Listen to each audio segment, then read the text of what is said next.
Game failing to initialize because of the FMOD Studio.dll? I'm Sophie Chen, a Windows system specialist. Let's sync your multimedia environment and get you back to gaming.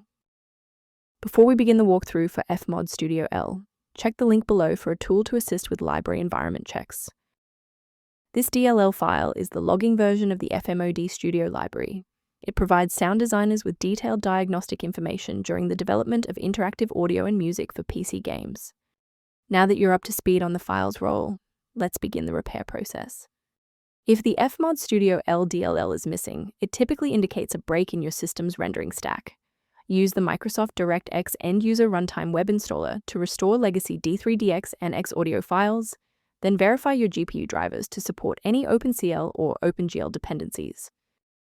Persistence of this error after a clean reinstall suggests that the issue may reside within the current user session's initialization. A quick system restart is a practical way to ensure that all shared libraries, including the FMOD Studio L, are being loaded correctly into the current session's memory.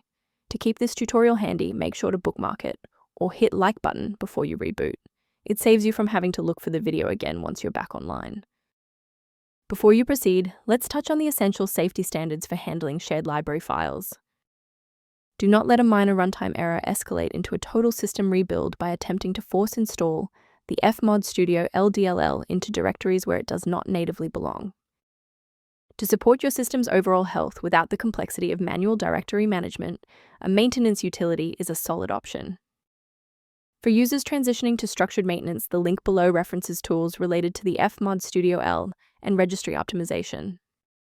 I'm Sophie Chen, and I appreciate you watching. If this guide saved your the FMOD Studio L workflow, please subscribe for more professional troubleshooting and tech advice.